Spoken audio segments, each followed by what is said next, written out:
Did we figure out a cold open? I thought you were going to do it. I thought we were all three going to split it. I thought that was the responsibility. What?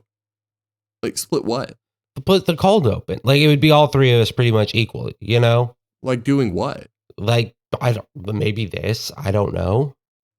This is a terrible cold open. When have we ever had a good cold open? Let's be real. Welcome to Junk House. It's a psychobilly freakout. Welcome back. Tell me. We're back on Cordell's OktoberFest, which welcome back. Which is, of course, the month of the year where we celebrate all things spooky. This is the one after the really funny one, so this one's probably not going to be that funny because last week's was 69 Friday the 13th. Yeah, we're on to episode 70. It's basically season 2 of Junk House. Let's be real. Yeah, this is officially Junk House season 2, which it's weird to do it in the middle of an arc, but hey, we're different like that. We're not going to have another funny episode for approximately 320 minus 69. 350. Oh, dang it, Caleb. I just did math. I freaking hate you, Caleb. I don't even want to do that. I'm going to sit quietly for a minute. It's okay. Well, we watched some movies this week. Some of us watched more movies than others, which is the typical refrain, I guess, for Cordell's OktoberFest, because I am a pansy. Hey, that's okay. It's okay. This week, you're our pansy. We watched Opal, which is a Jack Stober 12-minute short film. We watched Cabin in the Woods, and some of us watched Skinamarink, which is a movie. Yeah. Which is a movie. Cabin in the Woods was directed by Drew Goddard, who is actually a director that I really, really appreciate. Other films by his, he wrote for Cloverfield, wrote and directed Cabin in the Woods, wrote for World War Z, wrote for The Martian, uncredited but helped on Deadpool 2, and then wrote and directed Bad Times at the El Royale. Ooh, okay. And Skinamarink is the directorial debut of Kyle Edward Ball. Mm. And then Opal, though, is Jack Stober, which is, he's made a lot of other stuff. I'm a fan of his stuff overall. Me too. I probably listen to his music to an annoying degree, but it's great. It's really fun. He's got an album called Jack Stauber's Micropop. Yes, and it's fire. It is. A lot of the songs are like 15 to 20 seconds. It's really great. He has one song on there that's a full song called Baby Hotline that I adore and think it's one of my favorite songs ever. It's great. It's a great time. And let's be honest, Opal is his most daring project to date because it's fucking wild. It was really, really, really good. Give us a little rundown, Caleb. What's Opal about? Opal is about. Do you want that? What actually happens, or do you want me to? Yeah, what actually happens? Spoils. Yeah, spoils. It's hard to spoil a 13-minute. Yeah, short film. Well, it's really actually easy to bum fiddle a 13-minute short film. Well, yeah, you're right. Yeah, we're gonna. There's very little to fiddle. There's very bum to fiddle. We're gonna fiddle. We're gonna fiddle some bums real quick. Say that slower. We're gonna fiddle some bums. Thank you for slowing that down in post, Sammy. That is really fun. Yeah. Oh, of course. Yeah. Also, at the end of the episode, we're gonna do a better cold open. If you could add that in post too. Sure. Of course. Yeah. All right. Oktober's Opal. It starts with a little girl. It's seemingly her birthday because her family has a cake for her. And then they sing a song that is a banger that goes like, "We see you, Opal," and it's pretty great. And then she looks across the street. What's across the street? It's a haunted a creepy fucking house. And then her mom's like, "Don't you dare look at that house, Opal. Don't look at that. That's not it." And it's not where you would like to be, Opal. Isn't it a burger? Yeah, there's also a burger, and she dances on a plate. She dances on a plate. And it's really fun. I'm not going to lie. That scene brings me so much joy. It's also all like claymation. The heads are all claymation, and the bodies are like normally actual human bodies. Yeah. It's a really interesting animation style. Yeah, it's similar. They do it sometimes on like Muppets and stuff. Like it's kind of like a Swedish chef is a puppet head, but 2 human hands. But instead of puppet, it's claymation. That's also why Swedish Chef is the Muppet I would have sex with. I get it. Human hands. What about Beaker? Oh, you know. I would put Honeydew's head up my asshole. Anyway. So this Opal then goes to bed and she looks across the street and she instead sneaks out and goes to the creepy house across the street where she meets 3 creepy people. Yeah, she's being tempted by ghosts. By ghosts and weird shit. There's an old man downstairs who sings. We'll go into more on each one of these as we go through the movie. He keeps calling her Claire. Keeps calling her Claire. He's blind. Which is important. Each person too. It's something Claire. Everyone calls Opal Claire. It's important to something I'm going to bring up later. Then she goes upstairs and there's a man that's just staring at himself in a bunch of mirrors.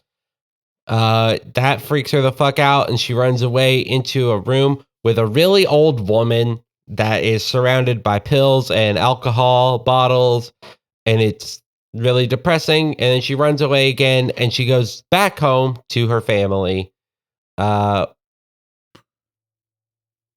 She goes upstairs more. She goes upstairs more to a little room. But at the end of the movie, she runs upstairs and there's the big reveal of she looks out the window and there's a billboard for Opal's Burgers. And it's like this company that, and it has the family you saw at the beginning is on the billboard, but it's a different girl other than the main character. And then it's like the Opal on the billboard is not Opal. Yeah, and she like barred the door. When you get up to that top room, the way it shows and looks around, it like shows a bed. It shows like this is somebody's room. Probably Opal's, air quotes, Opal's, our main character, because it shows the like billboard, and then she like is freaking out because she's hearing all the people banging on the door because they're trying to get to her. And then it zooms back into her brain and shows her coping and singing the initial song, but reprised. And then it zooms out at the end. Yeah, out of her head. There's no other house. Yeah, it zooms out and out of the house, and it's the house she broke into and the billboard, and that's all there is. That's all there is. Yeah. So it's clearly that was about the potato famine. Of course, yeah. Burgers. Yeah. Burgers, no fries. There were no fries. Potato famine. Yeah. There it is. I cracked the code, Jack Stauber. Make another one. I'll find out. I'll find out what it is. Do we want to go through each of the 3 creepy people kind of one by one and kind of talk about it? Dibs on the guy. The TV guy. Dibs. Okay, then go. Dibs. He's first. Go. Yeah. Okay. Yeah. So this guy, this poor man, he is blind and very, very unhealthy and overweight and sickly looking. And he's just sitting in his chair with the TV on. And he's like, Claire, Claire, bring me my cigarettes. And so Opal brings him the cigarettes. And then while he sings. And he sings his All little song. 3 characters that are in the Everybody's house singing. sings They their all own sing a little song. And his song talks about why does it sound so easy to breathe on TV? And then about how like they want his soul and all this stuff. He kind of breaks down and gets like more and more like disturbed as the song goes on. He's an idea man. He's an idea man. He's very, very intelligent. I think it would be neat to discuss whatever each of us tells about the person. If we talk about like what we think the thematic concepts at play are and like what it's like talking about. Yeah. Do you like that? Yeah. Sure. I watched it again yesterday, and there was one line from the old man I wanted to bring up to make sure it got out there. And there's a point where the old creepy man in front of the TV says, "It's evil to help people who don't want to be helped, Claire." Yeah. Which is a baller line. Regardless of what you think about it, that's a baller line. It's a baller line. So he sings this whole song, and like the things around it, there are like lips that sing with him, and there's all sorts of like advertisement imagery. And like what I really got from it, what I think it's about is like he's a chain smoker. He is in a lot of ways, he is like TV's prime demographic. Yeah. I think in a lot of ways, especially cable television. You know, there are a lot of people out there who are housebound, whether by choice or by like necessity, and all they really have all day is a TV. Like they have entertainment, and a lot of them drink and smoke and sit, and they are shown a better life. They're shown a better world. They are shown it sounds easier to breathe on TV. Life is better on TV. And at the same time, he sings about like, they want my soul. You know, like not only is it easier to breathe on TV, but everything's advertising to you. Even shows you watch have advertisements within them from like companies agreeing for product placement and things like that. Like you are constantly getting sold something. They're constantly getting things from you or like trying to make your life better, or really just showing you a better world to keep you watching. And so like, for me, it rang very, very true because I've known a lot of people in my life like him. Mm-hmm. Who it's like that's their world and that's all they have, and it's just like their own life gets worse and sadder while they're watching people who have an easier time breathing. Yeah, and it's just like he can't even get out of his chair to get his own cigarettes. Like it's just miserable. And of course, being blind is mondo symbolic. Like he can't even really see at all. He just hears and he's pretty sure it's better, but he doesn't have any way to accurately gauge his environment or his surroundings to compare the two. Just like a lot of people, you know, like they're not able to fully engage with their own living situation. He's a sheeple. And he's a sheeple.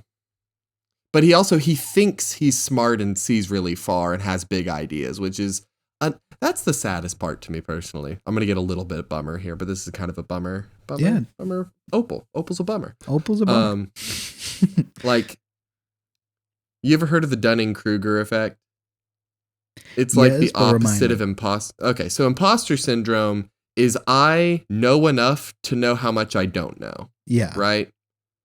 Dunning-Kruger is the opposite. It is I don't know enough to realize how much I don't know. Basically, gotcha, yeah. I know so little that I falsely assume I know a lot.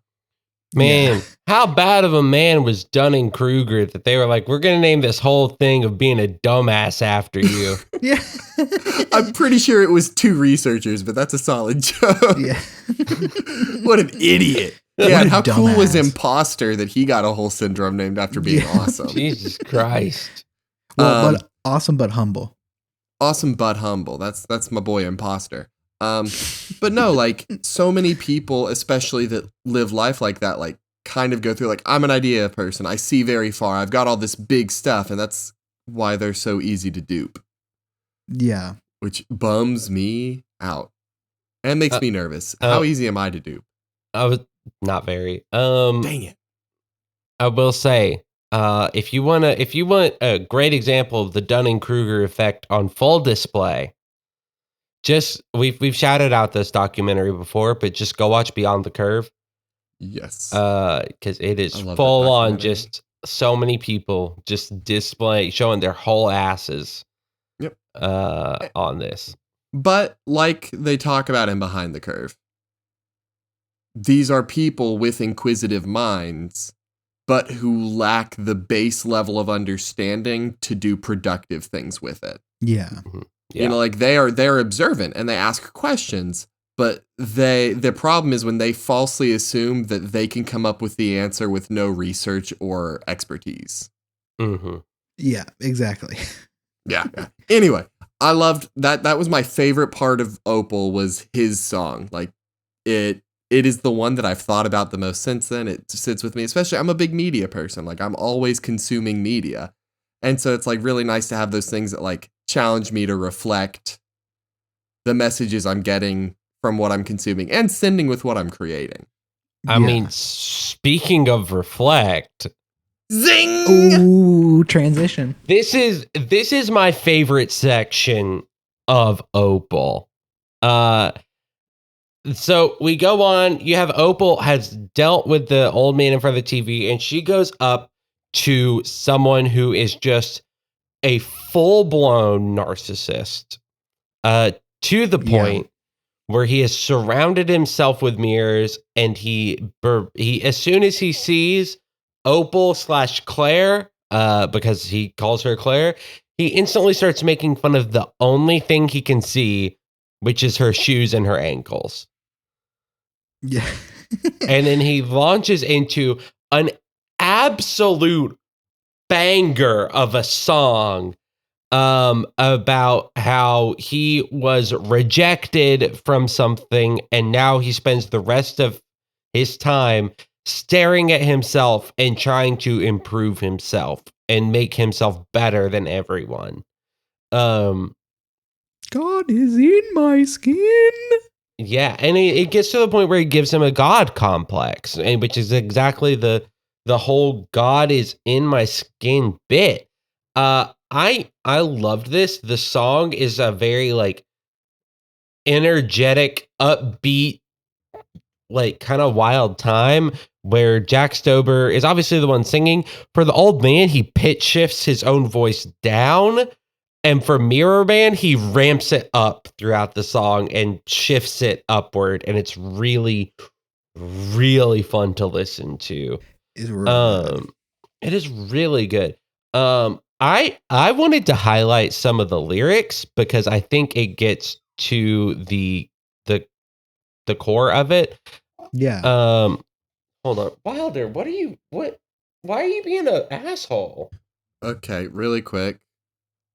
Some of the lyrics from the old man's song, just like really like it starts with like, I'm popular here. They all sing to me like idea salesmen. They want my soul. Like they're fighting over me. Like it's just really good. Actually, you know what? Cut this part out. Not worth it.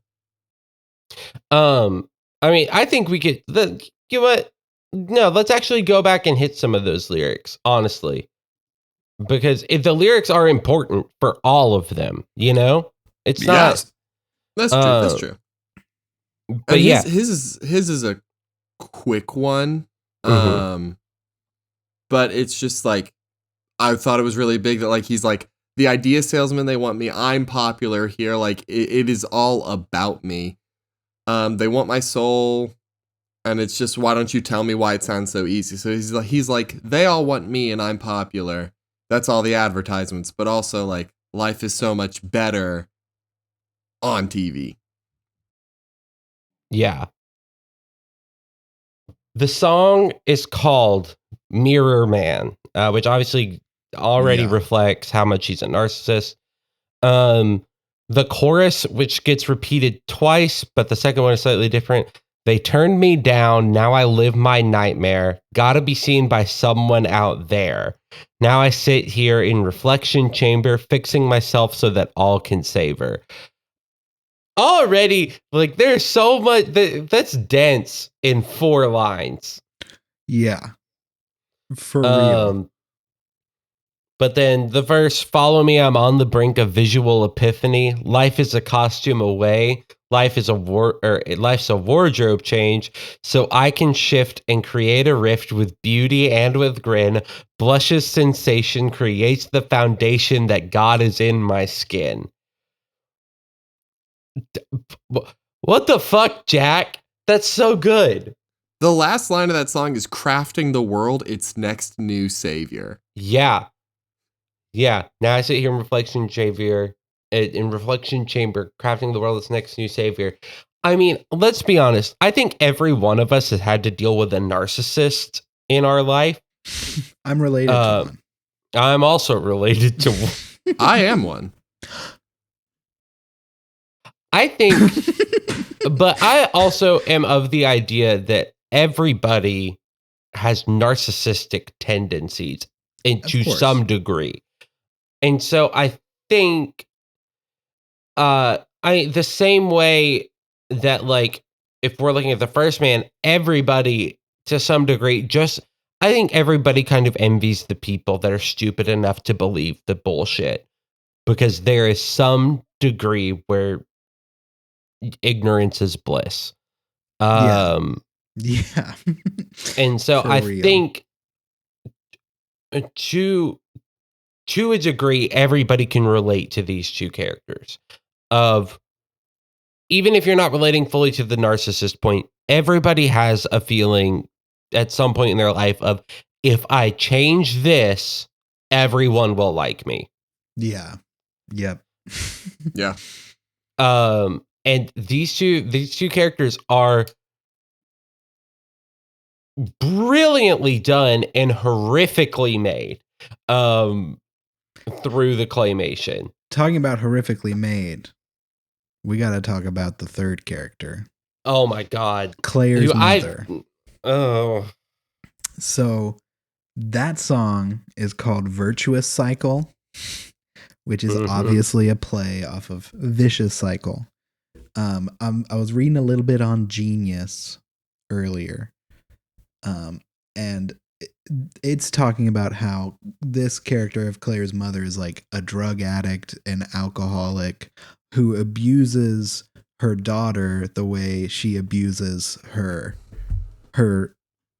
vices. That's the word I was looking for. Substances as well. And it's it's crazy. Like the words, it's only 4 lines total in the entire song, and it's mama needs a little girl to land on. Mama needs a little girl to fall in her arms. Mama needs a mama's girl to take care of her. Mama needs a baby girl to hold her hair. And it's like, it's your fault. You need to take care of me. You're my kid. You need to take care of me. You fucked up. I'm a terrible person because of you. It's crazy. When Opal first goes in, you don't even see the mother because she is passed out like on the floor, and then she grabs Opal's ankle and is like saying it's Claire and like talking down to her and being an asshole, and then gets into that song. It's crazy. And it's I also like the name of the song being Virtuous Cycle versus what we know it's a vicious cycle, because it also kind of reflects, and this is Caleb may be extrapolating too much and pulling too much out of it. But there are 2 types of what are called economic cycles, which are called virtuous cycle and a vicious cycle. Mm-hmm. America is a vicious economic cycle where it increases corporate greed, which brings in foreign investors, which makes it to where America cannot depend on itself. It has to depend on other people, which is what we're at. Yeah. Versus what is known as a virtuous cycle, which most people that live in America pretend we're in, where America is independent and does not really need other people. And a virtuous cycle creates better stuff for the next generation, and it gets better and better over time. Versus a vicious cycle, which just makes it worse and harder. Yeah.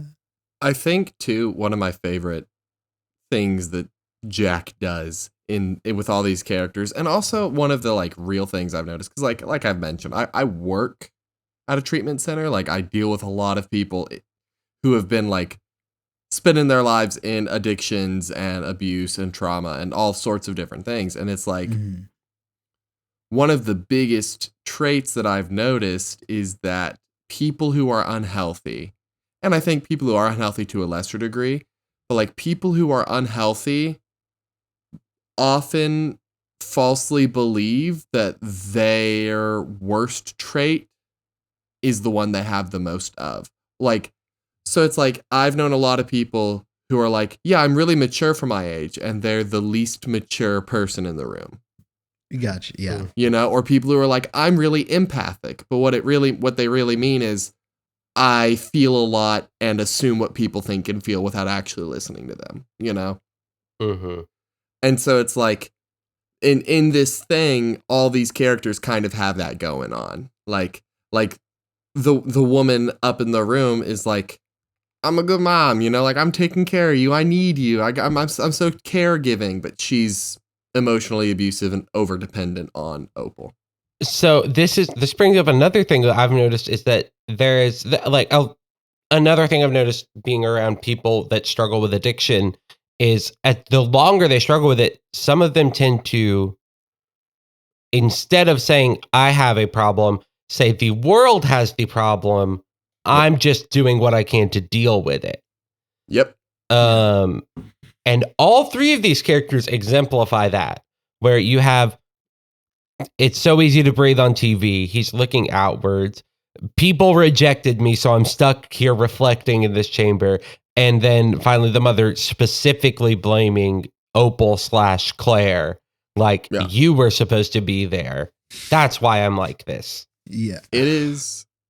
And like, I had a really good conversation actually with one of the clients at work yesterday, and we were talking, and because this guy had done cocaine for years, like, and he was like, I used to be super outdoorsy. I used to hate being indoors, and then I started doing drugs, and I was constantly inside all the time. And like, when he got there, like, and admitted he was looking terrible, and then after a couple of weeks he started looking better, and he was telling me, he was like, whenever I was on cocaine, I thought that was the best me. Like, the way I looked, the way I acted, I thought that was the best me, and everyone else had it wrong and was confused. But then once I got out of it and started being healthier, I can accurately see just how bad I was and how bad of a situation I was in, because I've moved past it. But like, he hit the nail on the head. Like, when you are in deep and stuck in your own vicious cycles, you think that that's the best you, and that everyone else is just an idiot. They don't know any better. You know, they don't get you. It's evil to help people that don't want your help. That is a sentiment I hear a lot, especially from like minors who are sent to treatment for drugs and stuff. They're like, no one gets me. I can live how I want. It's evil to try and help me. How dare you? Yeah. You know, so I feel very, very strong feelings about Opal. This whole, it is such an impactful, like, quarter of an hour. Now, I'm going to ask a question that is, according to Jack Stober's subreddit, one of the most hotly debated topics. Okay. And then we'll go into a movie that affected me a lot. Yeah. Which family is the real family? The bad one. The bad one. The bad one. 100%. I agree. Like, I think it is very blatant in the short film that family is the only real family. Like, it ends with the showing that the family from the beginning, the nice family, is only in her head. Like, it zooms out of her mind and through the back of her head. Like, it shows that going back in. So I feel like there's no, I guess I can understand the ambiguity, but it feels like that's the only right answer. I don't think it's ambiguous personally. But also that means we don't see Opal the whole time. We're seeing Claire. We're seeing Claire. Yes. It's 100% Claire. But I think it is accurate to call her Opal until the end, because like even the grandpa in the chair, he says you don't smell like Claire. So like Yeah. whenever Opal goes outside, wherever she is when she's having this daydream and is gone before being like pulled back home, she's off being Opal. Mhm. Yeah. So I think it's fair to call her Opal, but I think It's I really think fair. I don't think you can honestly like examine all of it and reasonably be like, yeah, the happy family's the real one. Yeah. I saw somebody refer to this as the reverse Coraline, and I think that's really smart, honestly. Oh, that's good. We spent like a good 30 minutes on Opal, and I'm happy about I it. know. We spent more time on Opal than Opal spends on Opal. I know. That's true. Also, weird to put it at the end. Watch Opal before you listen Yeah, to all watch that. Opal. Watch Opal. Watch it. It's really good. Another movie though that I think you should watch is Skinamarink.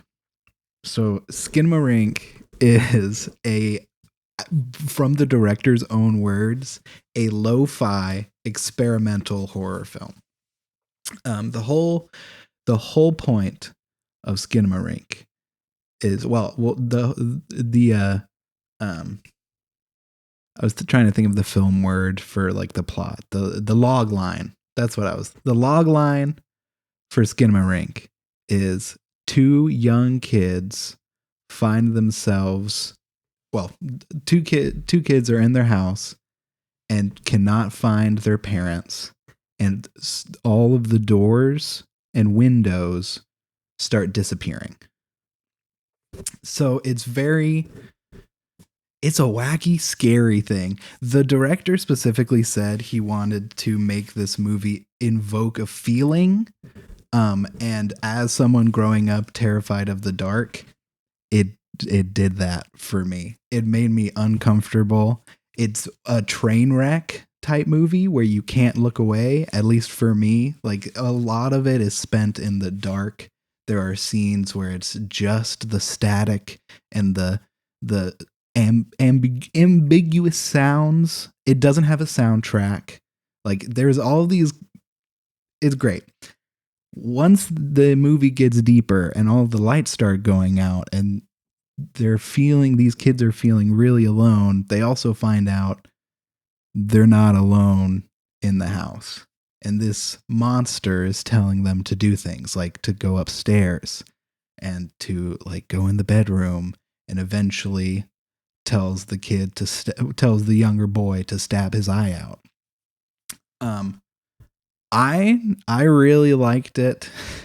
I watched it with both times. I watched it with my friend only.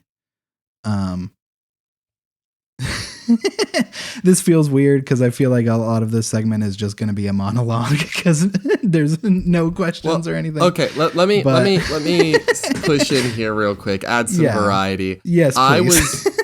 I was remaining quiet simply because I did not enjoy Skinamarink in the slightest. Yeah.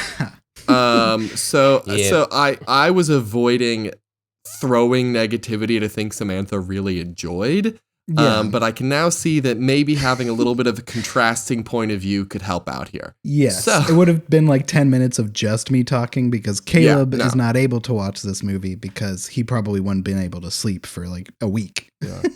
Caleb needs to sleep during the month of October, and as such cannot partake in all of our festiness. Yeah. So Skinamarink. Okay. I'm going to put it this way. Yeah. Skinamarink would have been a fantastic movie in 2007. Okay. Obviously I disagree, but well, cuz here's the thing, that's when Paranormal Activity first premiered. And I think Paranormal Activity is the closest comparison I could make to Skinamarink and the easiest way to draw on my problems with Skinamarink. Okay. Because both of them lean heavily on a found footagey trope. And Skinamarink is kind of found footagey with the lo-fi approach and the angles and the stuff. All of the But- angles and the camera angles are supposed to be like from the view of the kids. Yeah. It's supposed to be like a Yeah. POV basically. So Yeah. that's why you get all of the like down, Up, like yeah. short angles looking up. Like, yeah. But Paranormal Activity spends most of its runtime with not much happening. You know, it's Yeah. famous for that now, the classic joke, but like Paranormal Activity, you know, it's like, oh, now it's at night and we're sleeping and we're going to fast forward through 8 hours of sleeping and maybe a shadow will move or maybe this will happen, you know? And then that way, when something does happen, the audience is like, whoa, that was scary. But it wasn't really that scary. It was simply a break from it. And so like Okay. my frustration with Skinamarink was that I felt like it had really, really good tools to make very scary things happen and spent most of the time not doing anything with them. Interesting. So are you kind of saying that like if there was more constantly like a monster in the darkness, you would have enjoyed it more?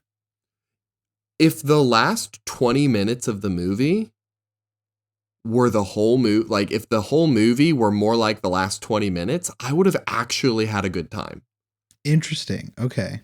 Because that's what horrified me the most. Because the whole thing with the static and the darkness, it was making faces the entire time for me. And I would like, there were some parts where nothing would happen, where I would like cover because I would just be so scared that something is about to happen. And that's why I liked that so much. Like like the director said, he made it to invoke a feeling. And at least for me, it seems like the two experiences are, I very much felt that feeling and it didn't fully accomplish that for you to the point of like enjoyment.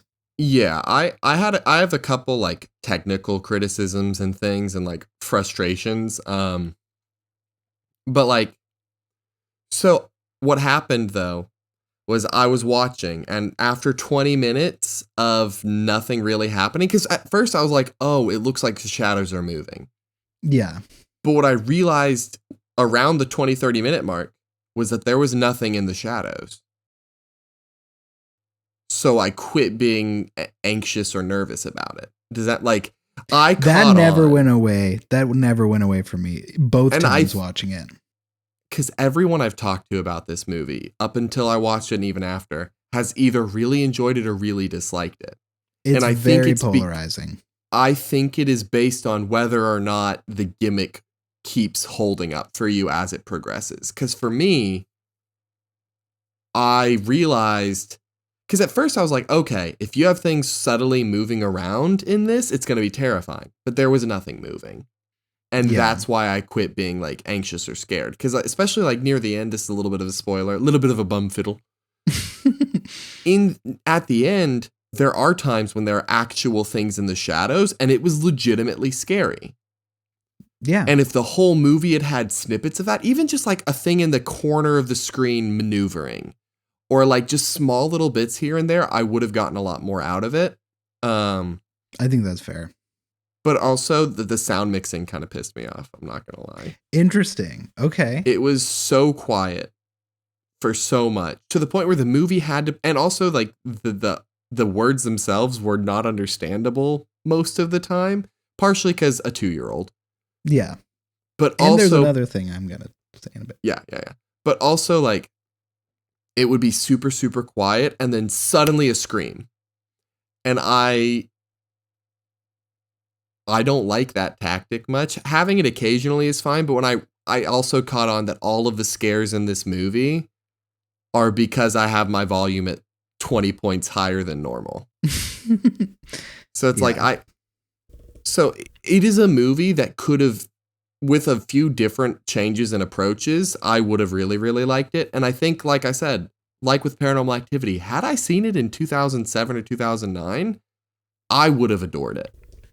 Yeah. But I think now I just didn't enjoy it.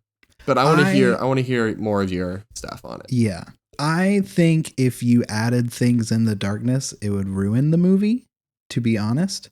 The whole point of this movie is, well, let me get into the background a little bit, right? Yeah, get so in there. the director originally, before he did any of, I mean, this is his directorial debut for a feature film.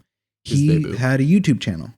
He had this YouTube channel called Bite Sized Horror, and the whole point is every video is a dream that somebody has a nightmare, and a nightmare that kept on coming up and kept on coming up is when I was a little kid, I had a nightmare that I was in my house and my parents were gone.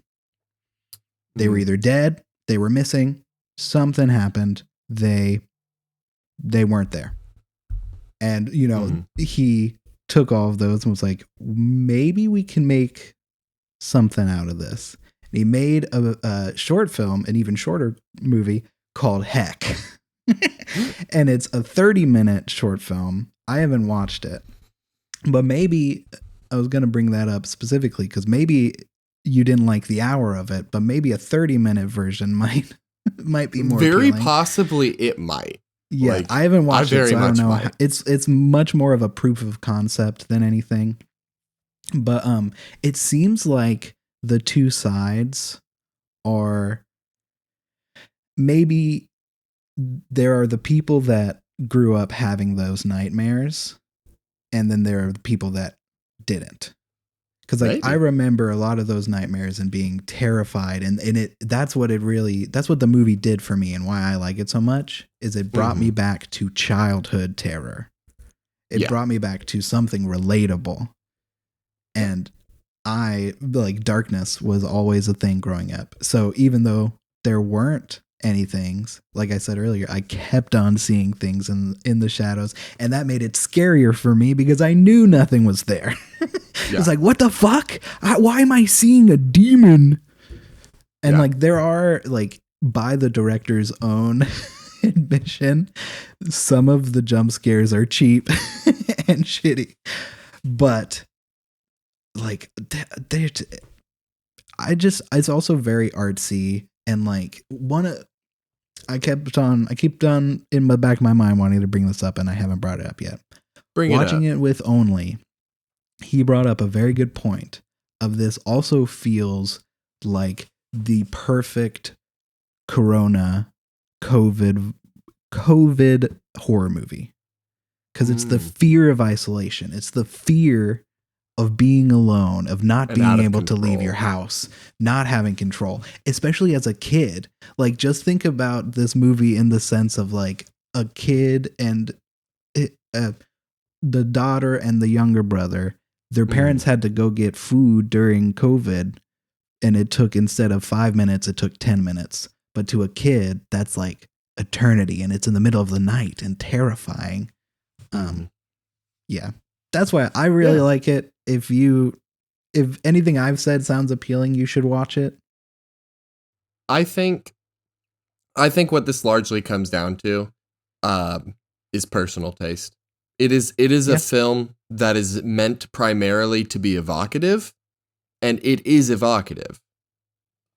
Yeah. But that is also the risk of making something that's primary function is to elicit a specific kind of feeling. You're going to have a lot of people that it doesn't work for. And in that case, they don't like it. And that's fine. Like, not for me does not mean bad movie. It was, especially as a debut on a shoestring budget, working with constraints of like a 2-year-old actor, like children, working in his own home. It's awesome. It is a triumphant thing to accomplish. I did not enjoy it. Yeah. And I think one thing that I got the sense of that I've since no longer thought as much, but I felt like it was artsy for the sake of it. And that is a pet peeve of mine personally. Like artsy with no real point. And so like that bothered me for a lot of watching. I no longer think of it that way, but that did color my experience. But that's like fair. If you read the plot summary, because I was excited. I thought it sounded really, really cool. And after the movie, I read the plot summary. And if I could watch the movie that the plot summary brought to mind, I would have really enjoyed it.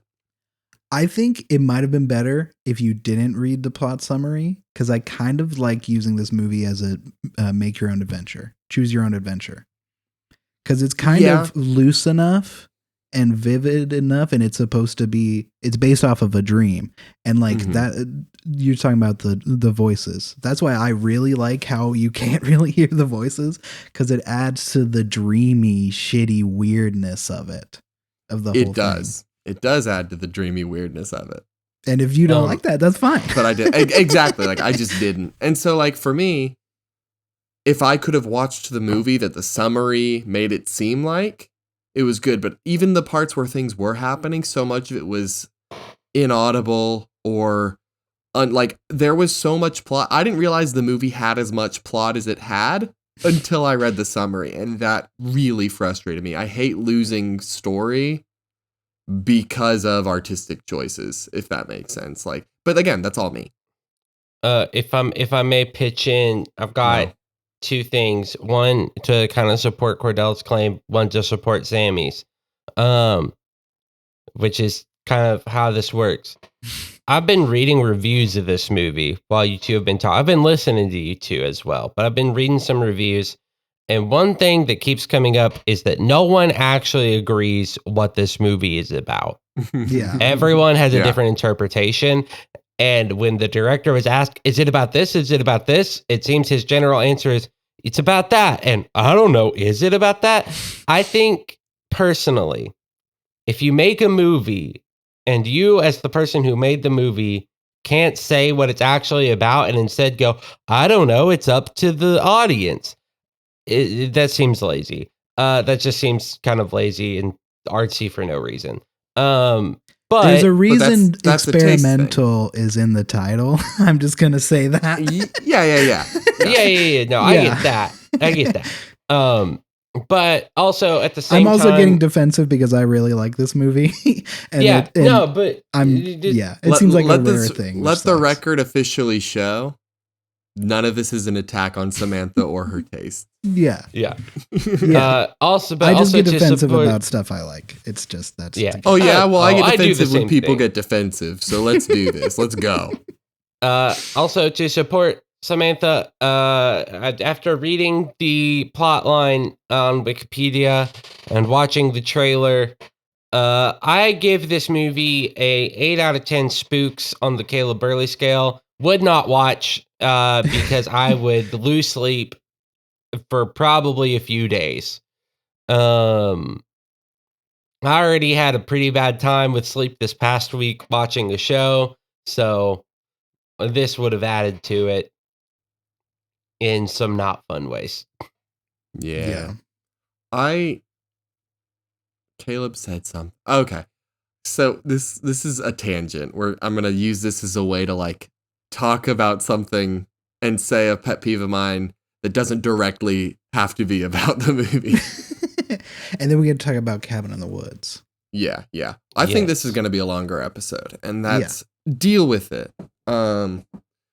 So I went to the Southeastern Theater Conference one year, SETC. And they have all these like panels and like, hey, go learn about this thing. And one of them was from a university that I will not name directly because they're small and they don't need that. They had a panel and I was like, oh, I know that university. I know people that went to that university. My brother went to that university. So this university has a panel and I'm like, I'm going to go see that. And what they did was they did a production of Dracula, but they did it meta. And so what they decided to do, this small theater and in a small school decided when they, and this was, there was so much that I think was unethical about this, but like they claimed that part of the production, like being a character in the production, came with a scholarship. And so they had the actors who got cast tell their friends that they were getting a scholarship from being in this show from a company. And the whole meta narrative that they were trying to structure was that a company of vampires was paying them to put on Dracula. Oh, okay. And so the whole time they're having them lie to their friends. And then during the production, they have a random person dressed up in a suit recording the whole thing for the company. And then they have the show start breaking down as they go and getting weirder and darker. And like until it gets to a point where an actor is supposed to like have a breakdown on stage because they just can't do it anymore. And then they run off and then the other actors chase them off. And then like they like go outside and a car comes by and picks like they were trying to do this like wild meta narrative of like these people's lives are being torn apart by a company of vampires making them do Dracula. And it was garbage. It like, and they had recordings from the show and every single audience member just looked confused and a little annoyed. Yeah. And so like, it was just nonsense. And the thing that pissed me off the most and what I thought of this because of was that the technical director for the show was there. And I asked a question and I thought it was a very reasonable question. I was like, weren't you concerned with were you concerned with the fact that most people wouldn't understand what they had witnessed and paid to see and wouldn't like get the meta narrative? Like, wasn't that a concern you had? And this smug douchebag, this prick, looks at me and says, I actually think that if people understand the art I make, then I failed. Oh. I want to Okay. punch this guy. Right? My God. And so Yeah. thankfully, whoever, like the guy that made Skinamarink is not on that level. Yeah. But this random guy working at this small podunk school in the middle of nowhere puts on the trashiest thing you ever saw and is like, if people understand the art I make, I think it's a failure. God, I wish you Yeah. knew his name. I would put him on blast. I would find this man. At least Right, like- Skinamarink boy in an interview was like, hey, a lot of people don't like this movie and I understand. That's fine. He's like, that's But it's fine. like- It's movies are subjective. This guy's But like, like to- no, I Yeah. failed. If you understood it, I'm upset. Like, What the fuck? because there is the like we've all seen Inception. Yeah, there are hot debates on the nature of dreams and whether or not they were in a dream at the end. But they didn't make an incomprehensible movie that no one could even understand the conceit of and then tell you that it's good that you didn't get it. Like it's one thing to end a show like, oh, are they dead? Are they alive? But to be like, yeah, we crafted a meta narrative and it sucked. Like, this isn't the Blair Witch Project. Yeah. It's Dracula. It's freaking Dracula, and you're a very, very, very small university. Yeah. Tiny. Also, the demographic in that town would not understand, or even in that No school, way. no one would get that. Yeah, like if you can probably do a meta narrative with something else, but especially not Dracula. No one's gonna buy a meta narrative that vampires are real and also have a high stake of investment in this small university. Yes. But even more than that, like the most unethical part to me was the fact that they had students lie to their friends about getting a scholarship. You know how much resentment That's insane. that would build to be like, yeah, we all auditioned, and then I find out the people in the show also got money for school. Like, that's ludicrous. That's too much. So let's So meta narratives though, huh? yeah, meta narratives. We did it again. It's Cabin in the Woods time. Our transitions are on point this episode.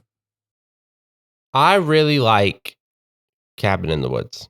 Tell us about Well, I hate it, so it. no, I'm just kidding. I actually really like Cabin in the Woods too. For the Um, next month, Samantha did not like anything Caleb and Cordell liked. No, that's It's only really next awkward when they brought up Superman. Anyway. week. Bro. We got to revamp that discussion. That'll be fun. That'd That'd be a be fun fun. junk house. Let's have a junk house where we do the Superman debate again, but this time we can use swear words. Yeah, and we flip sides. Oh yeah, I'm a big superhead now. Yeah, I hate super head. I love head. So no Anyway, Superhead. What's going on with Cabin in the Woods? Cabin in the Woods. A lot of people have seen it, but let's be real. It's basically a movie that says, "Hey, all those horror movies, it's an agency that made them happen to make sure that gods don't rise up from the center of the earth and take over everything." Yeah. Yeah. It's important that they don't do that. It is important. Is it important though? Well, we got a movie for you. Yeah. Olivia watched a little bit of it with me, and we both had a moment at the same time, which then I Googled it and found out it was intentional, and I was very happy that we both had this at the same point. But a group of college students drive out to a cousin's cabin in the middle of the woods somewhere for a weekend away. That is the basic premise. If you were like going to explain this movie without spoiling any single part of what makes it cool. But if you want to spoil a brief bit of what makes it cool to kind of hook someone into watching it, because the first scene of the movie it introduces you to this concept. The 5 college students go out to their cousin's cabin in the woods for a fun weekend away. And unbeknownst to them, a mysterious organization is trying to make a horror movie happen to them. Yeah, the movie starts in like an office building with people in like suits and ties. And then it cuts with no information. It cuts to the college kids. Yeah. But what was the moment you were telling Olivia had? When they drove up to the house in the middle of the woods, Olivia and I both in unison said, "That's the Evil Dead house." Yes. Yep. And it turns out it is. Yep. They rebuilt the facade of the evil. They built a facade of the Evil Dead house, which then made it, fun fact, to where Evil Dead Rise, which I have not seen yet, was supposed to go back to the house, but the director didn't do it because he thought people would associate it with Cabin in the Woods and not Evil Dead. Oh man, that's awesome. That's hilarious. Yeah, and so like we're gonna start bum fiddling now For the third time in one episode. We're gonna fiddle some bums. We're fingering butts. This is the second hottest bum fiddle episode yet. We have put the most fingers in butts this episode of any podcast ever. While we're bum fiddling, so it's like the two. That's unrelated to the movies. yeah. That was the secret. The secret of this episode. We all were seeing how many fingers we could cram up there. I got 3. Well, do thumbs count as fingers? Thumbs are fingers in this instance. case. Yes. 12. Holy shit.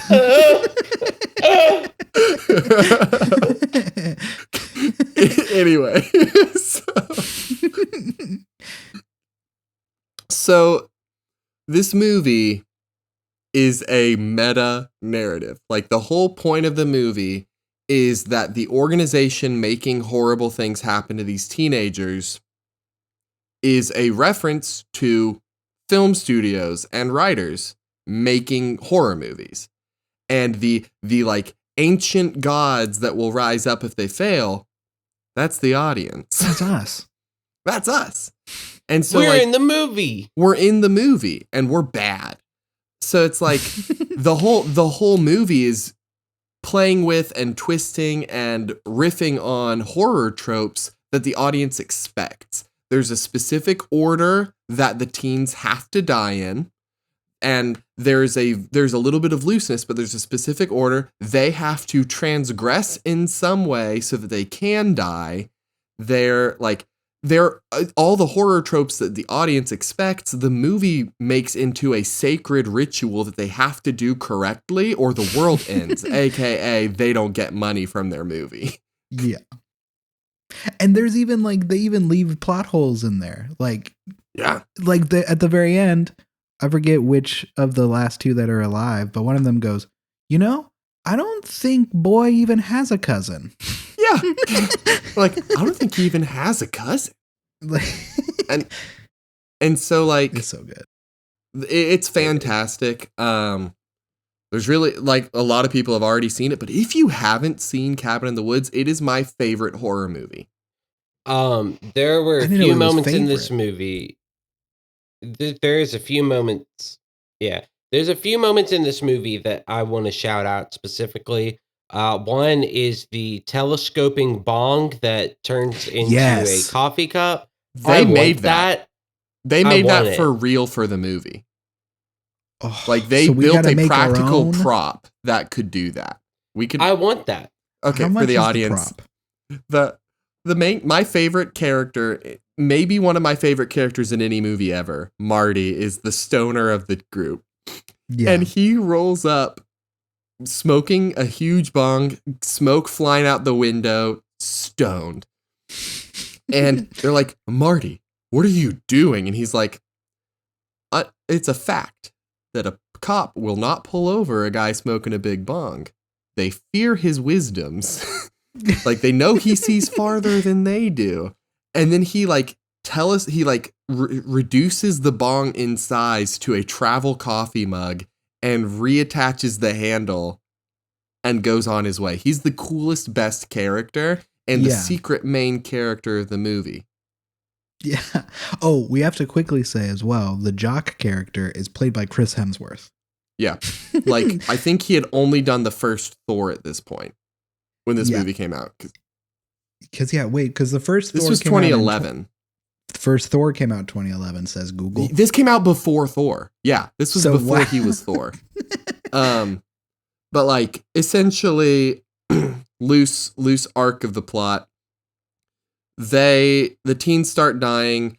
Things go wrong here and there, and so we cut to the organization having to do things on the fly to make it work and make it happen. And really, most of it is because they use chemical stuff to make people more susceptible to their tricks. Marty's stash that had been treated, his stash of drugs that had been treated, was not what he brought along. And so it made him aware of what they were doing, and he was able to find a way down into the organization. And it gets to the point at the end of the movie where it's just him and Dana, who is the quote unquote virgin. And even they're like, yeah, we work with what we have. You just got to be purer than the rest. But you watch as these reasonable, mature college students become stereotypes and die. And then it's just Marty and Dana. And Sigourney Weaver's the leader of the organization. Yeah. She explains to Dana that if she doesn't kill Marty, the world ends. And there's a whole fight. Dana almost does it and then decides not to. And so as the world ends, these two sit down and smoke a joint together, talking about how the world deserves it. Maybe it's time to give someone else a shot. If they have to go through all of that just for the rest of the world to survive, then maybe the world shouldn't. And then it ends with a giant hand crashing out of the ground and slapping the screen and the movie ends. Gah. Just like that. It makes that sound. Yeah. Gah. Goodbye, planet. But it's so good. They're there's a whole basically zoo, all of these cages with all these horror entities that they could have summoned. And each of them is a reference to a different genre or a different character or a different monster. And if you pause in any given moment with those monsters running loose, it is fantastic to see what they crammed in there. Very possible movie. Yeah. Very, very pausable movie. And also they have a part where they're like nightmares, and a woman goes, actually, they're the things nightmares are from. And so the movie's explanation is that all of the horror tropes and all these things we are scared of are because those things were real. And they're just naturally occurring remnants of the old world that we have captured and used to conduct these rituals.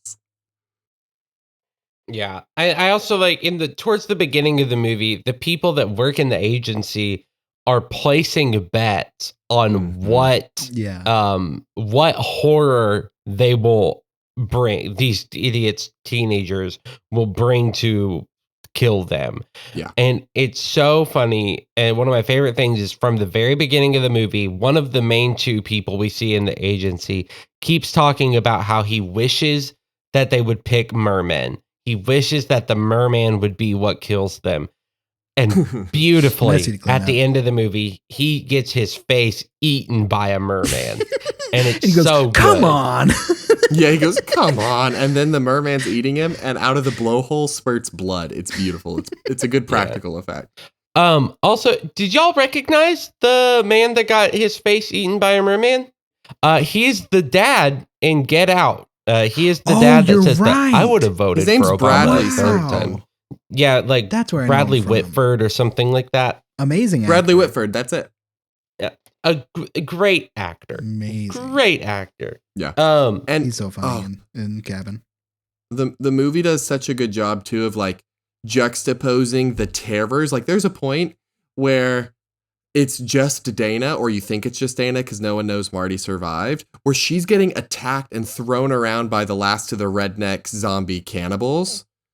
And as she's getting attacked, it zooms out and zooms to the office party they're having because it's a job well done. We did it. And all the while in the background, it's her getting tortured and attacked by this hulking monster while everyone's drinking and flirting and having a good time. Yeah. Yeah. It doesn't matter if she lives or not. It's fine. Yeah. So, such a good movie. And one of my favorite ones is there's a part whenever Chris Hemsworth and his girlfriend go off to have sex in the woods right before the first death happens.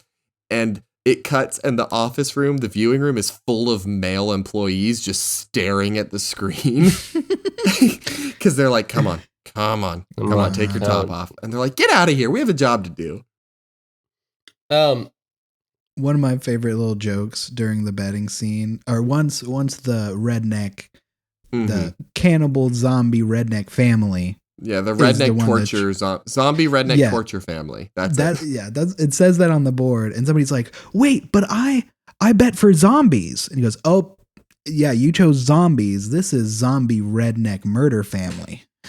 He's like, "It's different." He goes, "It's the difference between an elephant and an elephant seal." Yeah, yeah. Dude, this was also a movie where I realized my dog is a psychopath. Yeah. Because, and I texted Cordell and Sammy about this like as it was happening.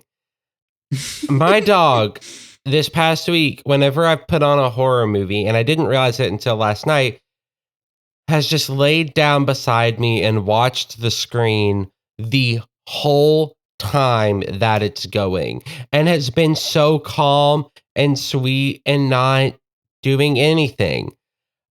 My dog likes watching people be tortured, is what I think is happening. What a good dog.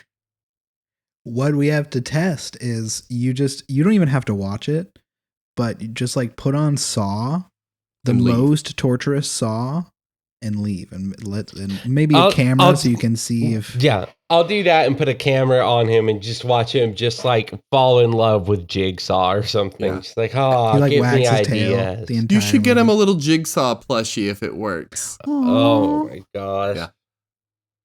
One of my sorry, I'm a big Cabin in the Woods fan, so a lot of this is just me being like, and also.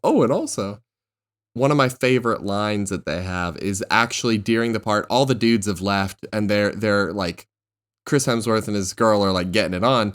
And the guard in the room with the guys running the organization, he's like uncomfortable. It's his first day at work, poor guy.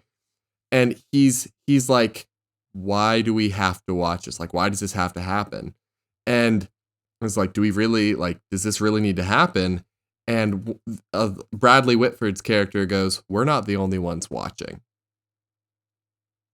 And I think that is an excellent, like, kind of encapsulation of the movie's point.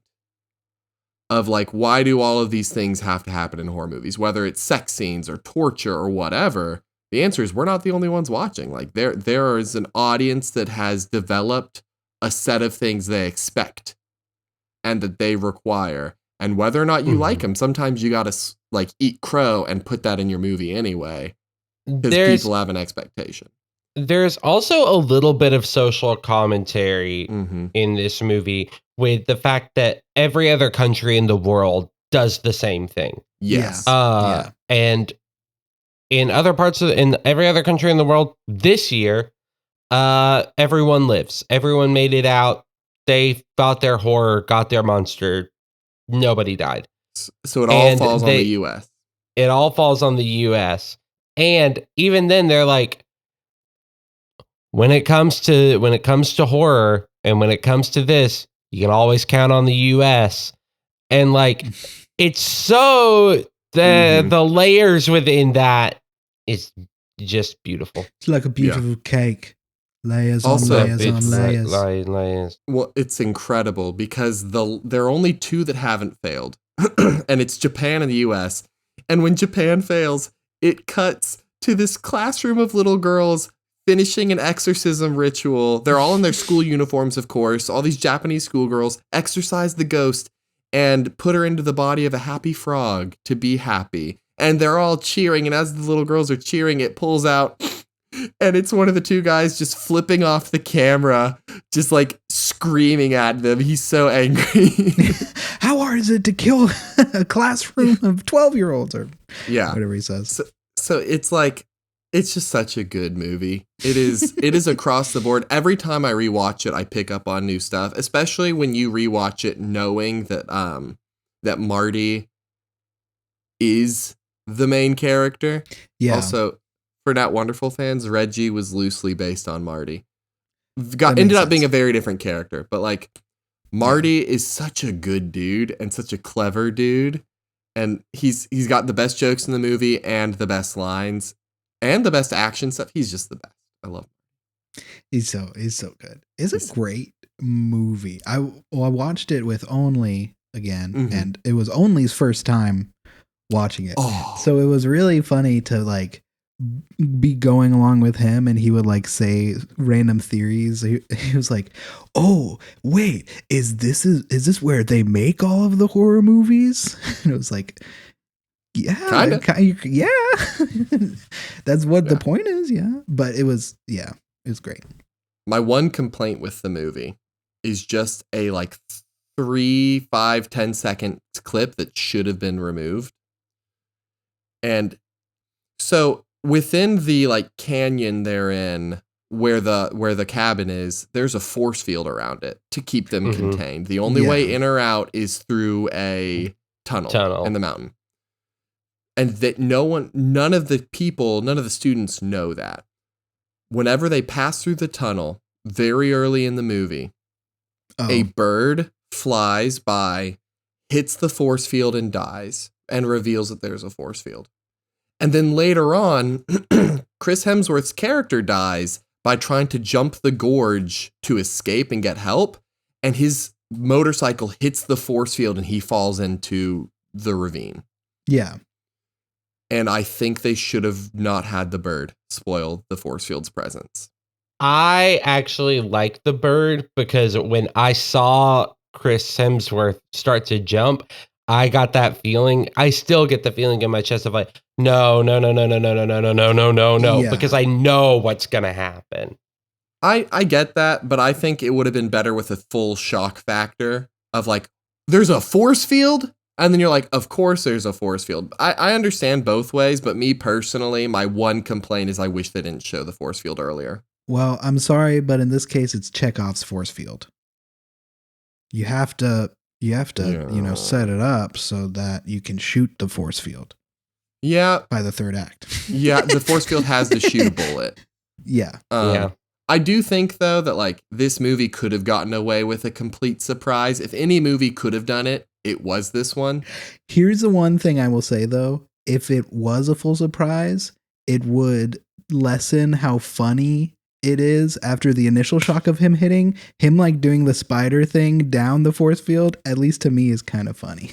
That's fair. I thought it was fun. And also, like, I think showing it beforehand, it sets up so many things. Exactly what Sammy said. It's Chekhov's force field. You have to set it up in the first act for it to pay off in the third.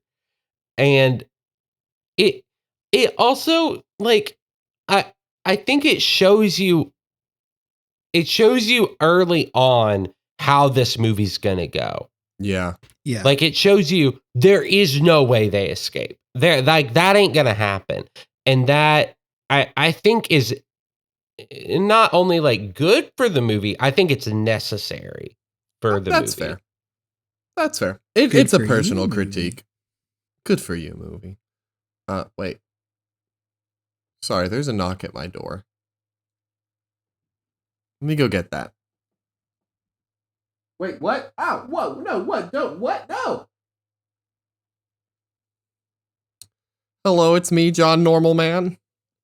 Oh my God. I was in the This area was scary. campaigning. Yeah, this is scary. This is scarier than Cabin in the Woods for me. Yeah, this is terrifying, but I realize John has always been with us. If you look at Cordell's blanket, the way the lettering on the white part is, looks like it says John. Oh my God. Okay. I just had to say that because I noticed that. Hello, You John. could say that I'm always with you, maybe. I certainly listen to the podcast, so I am aware of the goings on. I do like to keep tabs on people who owe me money.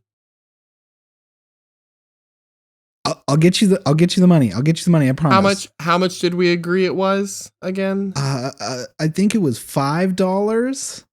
No, I think it was a lot more than that. Fuck. I think it was like 1,500. It was a lot, but fear not. Your debt will be settled today. My collectors are extracting it from Cordell's flesh. Oh. I am owed money. And but I thought I owed the money. I got to him first. No! My debt. So, while my collectors are extracting your debt from his flesh, I'm here to talk about a very deep problem with OktoberFest. Oh. I have a deep and abiding issue with it as an institution and as an entity. Hit us.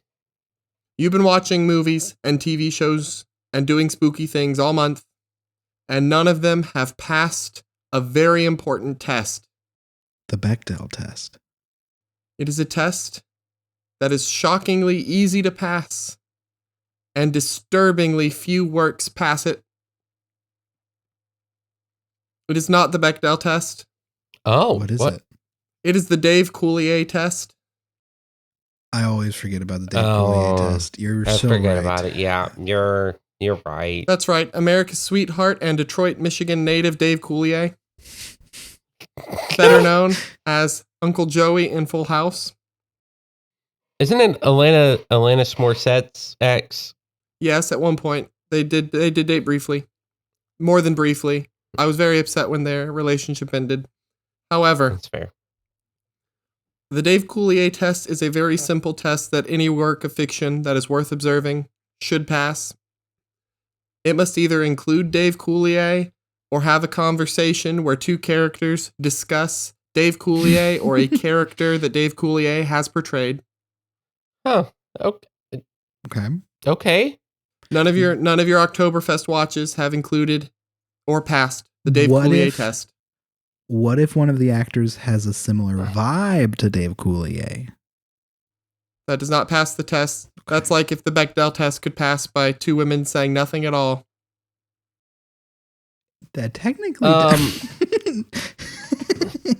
So are you saying we need to watch seasons 3 through 7 of the real Ghostbusters cartoon? Possibly. Dave Coulier voices Peter Venkman? You could also watch Scooby and Scrappy Doo, where Dave Coulier voices Muscles Malone in an episode. I'd rather jump off a cliff than watch anything to do with Scrappy Doo, other than the live action Scooby Doo movie. you could also possibly watch the 13th year, the 1999 Disney Channel original movie about a 13-year-old swimmer who learns he's a mermaid. The problem, Mr. Normal Man, is that I can't think of an actual spooky movie with Dave Coulier in it. And that is That's why what I'm Oktoberfest must end. It does not honor Dave Coulier, America's sweetheart and Detroit, Michigan native. Wait, no, I got it.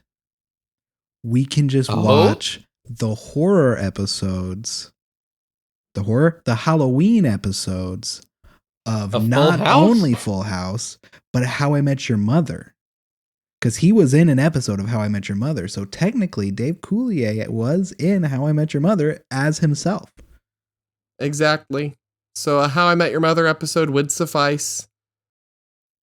What about Farce of the Penguins? That's it can terrifying. quite literally anything that passes the Coulier test is acceptable. But I came here to right a wrong. I have very strong opinions on Dave Coulier. Okay, last question though. Does Dave Coulier playing Tom Hanks in Pinky and the Brain, does that count? Yes, because Dave Coulier is portraying a character. Okay. This was primarily a debt collecting visit. They are removing some of Cordell's internal organs, but I did want to bring to mind an injustice for you to think about. This podcast is now passing the Coulier test. You're welcome. I want to. Are you removing any of? Because Cordell has a massive hog. Is it going to be affected? No, his hog will remain untouched. I couldn't destroy such a work of art. That's fair. That's fair. It has been called the 8th wonder of the world by those who have experienced it, and I could not. I call it the 8th and 9th, honestly, because it's big enough, you know. If you count the dick and balls, it is definitely the 8th, 9th, and 10th. I do. Oh, and I do. Anyway, I'm now out of Gatorade, and so I'm gonna go get some more Gatorade. I think the procedure's done. Cordell should wake up in a few seconds. Please, I implore you, find something that passes the Coulier test and experience it, even if it's in November. Oktoberfest is a profane institution for honoring all things uncoulier. We'll do it. We'll try some Dan Vember. Okay. Dave Vember. It's right there. Coolio member. I'll leave you to work that out. Your debt is now forgiven. I need to find out. Tell Cordell we're taking some of his ice packs out of his freezer. Like the really nice one, not the crappy one. Okay. Shit, okay. Okay. In Coulier we trust. Goodbye. I don't feel so good, guys. Oh, what happened to your skin? It's gone. Oh. John Normal Man was here. He said he was going to take some ice packs out of your freezer. Did he take the good ones? He said he was going to take the good ones. John! I told him last time not to take the good pie. You gotta start locking your door. I opened it. You really do got it. He has never entered without my permission. I don't know why I keep telling him he can. You gotta stop letting him come. You really gotta stop letting John come. Listen, he's drinking enough Gatorade that I know he kind of needs it. That's fair. He's gotta let loose, you know? That's fair. That's what I'm saying. And also, Samantha, I'm not saying that you owe me a new kidney, but you can. Yeah, I mean, I'm diabetic. I gotcha. can't give organs. So yeah. Caleb, listen, it wasn't your debt that I suffered to pay. I'm essentially this podcast's Jesus. I'll get back to you in 3 to 4 business days. Hold on, I'm hearing something. Let me look. A double again? Yeah. Hold on. What? Since an hour and a half. I'm just coming here to say one thing. Talk about John Stamos or I'll kill you. Bye.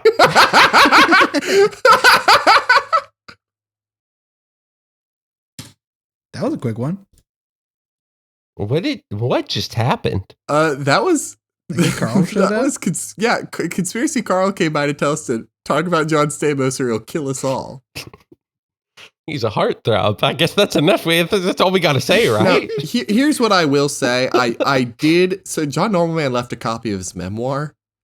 Oh, And God. a startlingly large amount of my normal life is about Dave Coulier and his impact on John's childhood. Ooh. I mean, that That's makes funny sense. because Conspiracy Carl left a piss-soaked diner napkin that says, I love John, and that's it. Is that Stamos or Normalman? We don't know. Oh don't my know. God. Oh, Maybe the that- debate will turn into a romance. a flesh Enemies debate. to lovers. Ooh. Sex is a flesh debate. We all know this. Oh, speaking of saying. flesh debates, there's only one that I love, and it's Psychobilly Freak Out by the Reverend Orton. Off the album Smoke 'em If You Got 'em. I fully left from that one. Well, thank you for that. Oh, God. Thank you for that, Reverend of the Horton Heats. If you like us, yeah. if you liked this long episode, you can rate and review us on iTunes, Apple Podcasts, and Spotify. After the last 10 minutes, I'm okay if you don't like us. I get it. I understand. This was the harshest left turn an episode has taken thus far. On God. Also, we have a TikTok and God. Twitter if you want to check those out. Junk House Pod. Junk House Pod. Yeah. If you would like to email us, tell us who's better, Coulier or Stamos, you can do that at junkhousemailbox@gmail.com. Actually, tell us also which candidate you relate to more, John Normalman or Conspiracy Carl. We just want some preliminary statistics. We're trying to get in before the debate. My camera died. It's going to be a big time debate time. We don't have any emails this week outside of the normal capitalist hellscape that is the promotions tab of Gmail. Oh, my God. But there's nothing scarier than that. I'm terrified just looking at it. Oh my God, Nickel Pickle did something on TikTok. This was a good time. Cordell, what can we watch next week? So for this upcoming week, I think we talked about only watching one. Yeah. Okay. I would say that a pretty good one. I'm probably gonna end up watching more than one. Are we wanting a more lighthearted romp or a little bit on the spookier end? Because we were inundated a little bit this week. If we could go lighthearted, I would appreciate. I was gonna say that. something for Caleb. If you want Caleb to say a movie instead for Cordell's OktoberFest of just to confirm what that it can be one that you can watch. But yeah. If you have anything in mind, I was leaning toward possibly Gremlins. I thought about that. I'm looking up the name of this movie because it's been a minute, and it's one that I think we need to revisit as a society. I say we watch Monster House. Yo, I'm down to watch Monster House. I love that Society has fallen since Monster House fell out of the public mind. I agree. love So I think that movie. I think maybe we watch Monster House. Let's do it. Excellent. Then I will put out as a secondary offer to Samantha, watch Gremlins 1 and 2 if you get a chance. Tell me if you're gonna, and I will try and rewatch them as well. I have them both on DVD because they're so delightful. They came in a 3-pack with The Goonies. Okay, gamer mode. With Goonies too? I haven't seen Goonies. I need to watch that as well. Goonies is pretty good. Not necessarily Oktoberfest, but like it's a good watch. It's a classic. That's what I've heard. It's a classic. Yeah. As we say every week, Hi, this is the cold open, and it's a good one. Yeah, this is we put it at the beginning. This is us putting this part at the beginning because it's a good cold open and everyone's laughing. Ha ha ha ha. Yeah. ha. Don't pay attention if I say about putting a Muppet's head in my ass. What? Yeah, if that happens to come up in the episode, pay no mind. If I don't say it, know that I meant it. I want to put a Muppet's head up.